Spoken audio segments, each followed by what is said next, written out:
Hi there, it's Mr. Damon, and welcome back to Season 4.5 of ChurchKids Stories. Tonight's throwback episode is one of the most popular ChurchKids stories ever. Any guesses? Let me give you some hints. It's an amazing story about Jesus' faithfulness and the main character's incredible faith in God. Any ideas? When I wrote this episode, I wondered, would I have the same faith in this terrible situation as our main character did? Here is the great news. Every day, Jesus is helping you and I to trust him when things don't go our way. And each time we choose to trust him, our faith grows.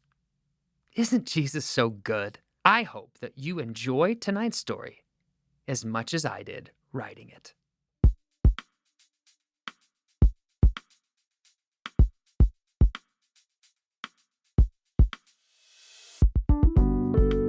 Hey there, it's Mr. Damon. How was your day today? Take a second and think about it.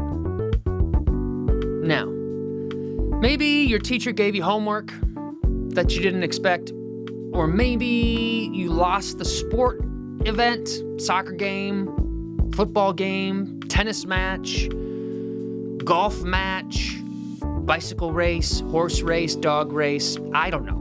But whatever competition you're in, maybe you lost instead of won, and that's never fun. But no matter what happened to you today, it probably wasn't as bad as the day that Paul had in our story tonight.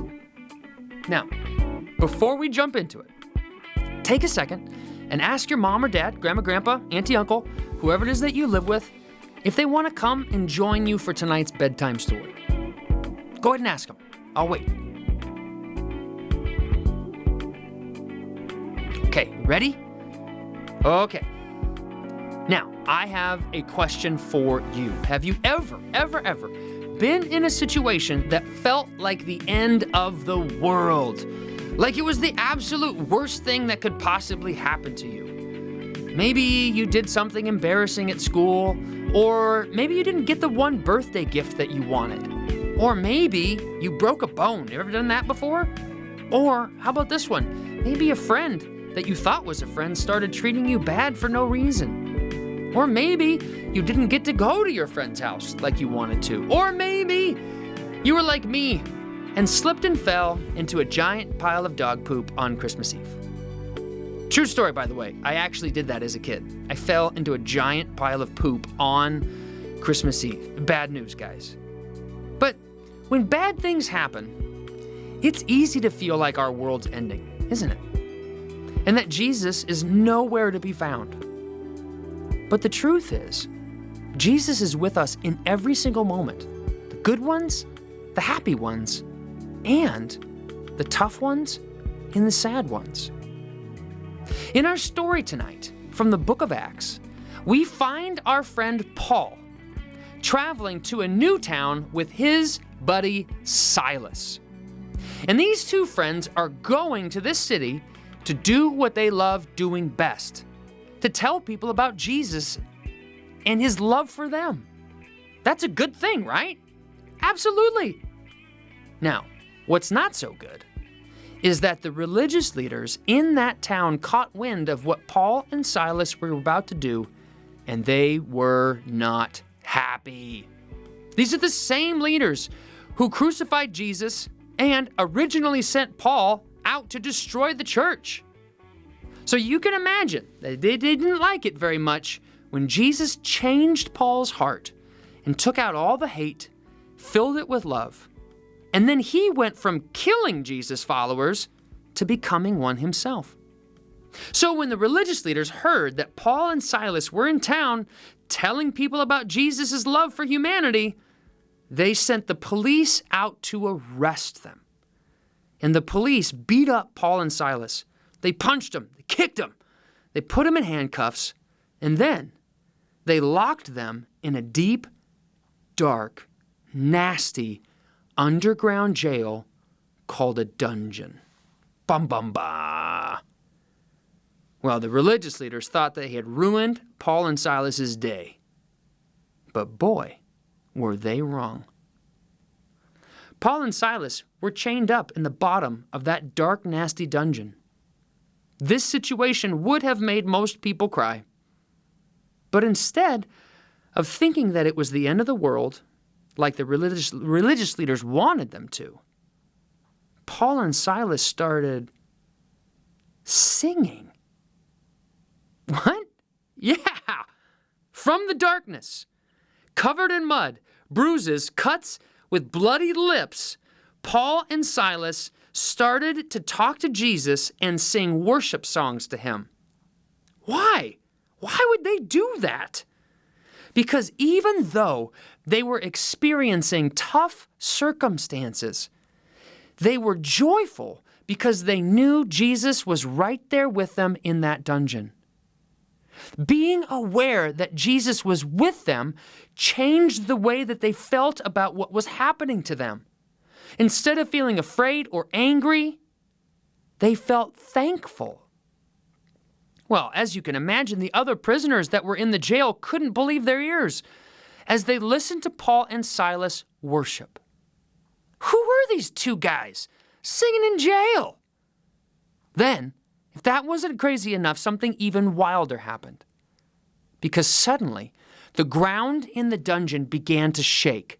Dust began to stream down from the ceiling. The metal jail doors began to clang on their hinges, and an ear-splitting roar filled the jail.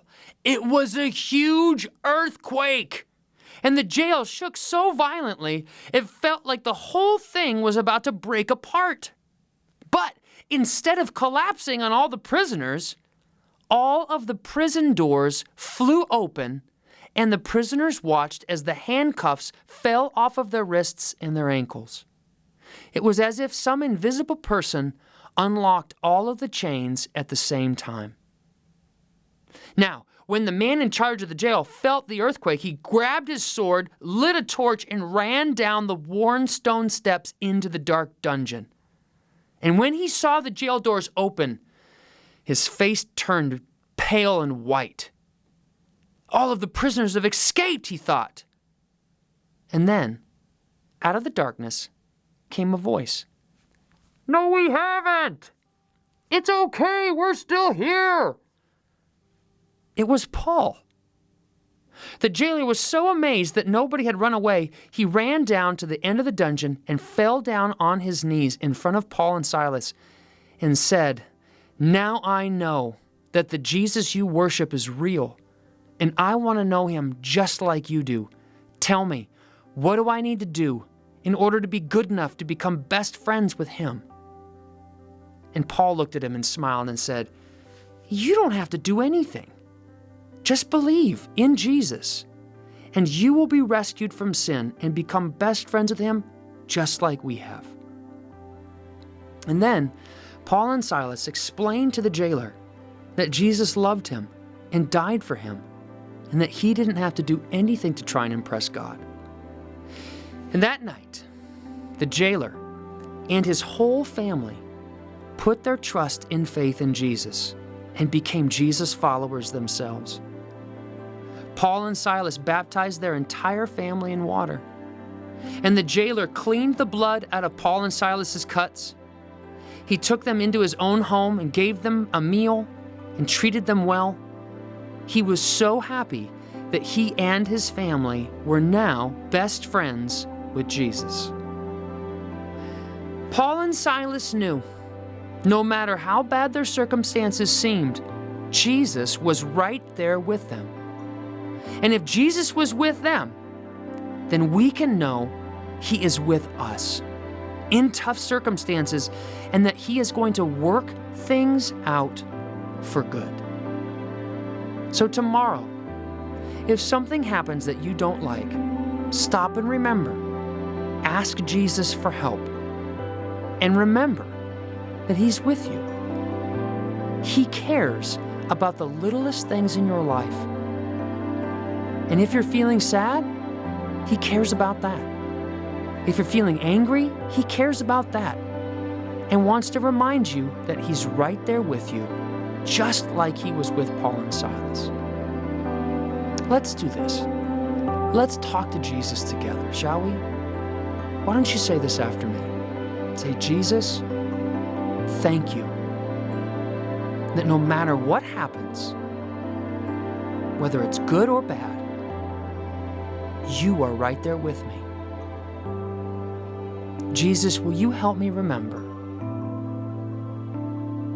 to ask for help from you when things don't go my way? And help me to remember that you promise to turn bad things into good ones, just like you did for Paul and Silas. Amen. Amen. I'm so proud of you. You are the absolute best.